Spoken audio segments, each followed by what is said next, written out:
Hello, BookTube, and welcome back to your daily SF magazine. And this week, or today, is an interesting title.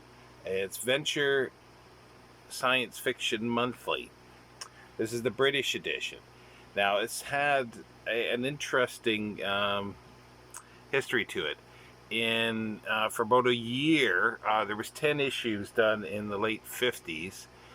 It was an American magazine that was a sister magazine to the Magazine of Fantasy and Science Fiction, and it was edited by Robert P. Mills. And then it was revised again for like 1969-70 with, I think, another half a dozen or a little more issues. But in between there was a British edition from 63 to 65. And Australian edition, but published differently, and it shows in here.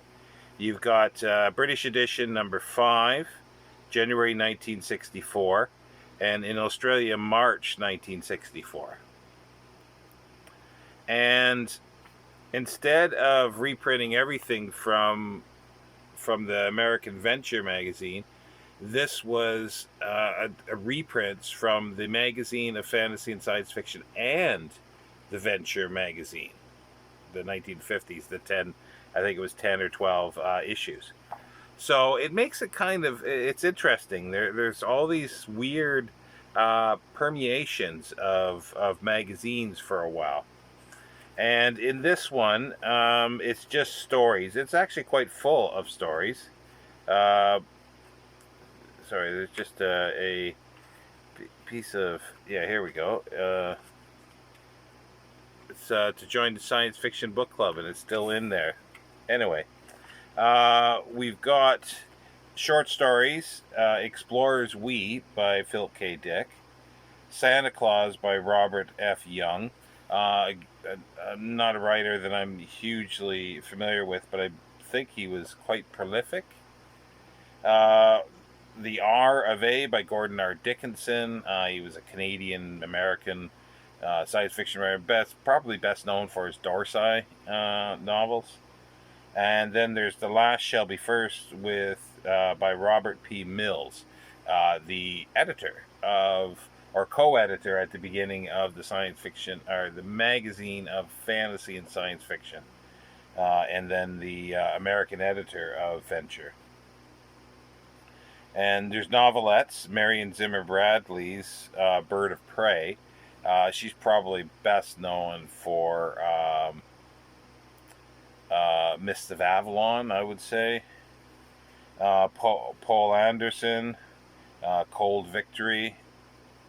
The Keeper, H. Bean Piper, who was another hugely prolific author, especially short stories.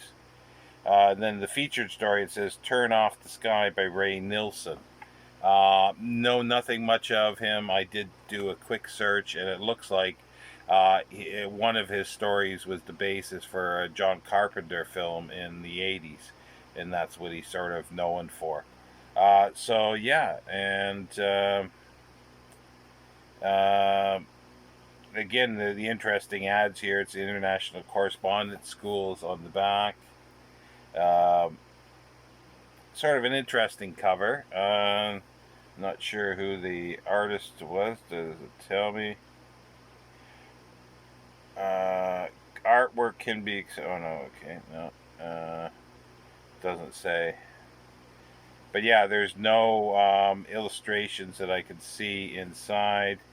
Oh, there is. There is some, yeah. For the H.B. Piper story. And for Santa Claus, Robert F. Young. So yeah, so just these oddities. And I've got a few more of these. I'm not sure if they're all the British edition or there's a mix of British and American editions. But anyway, there's your daily SF magazine. See you next time, BookTube.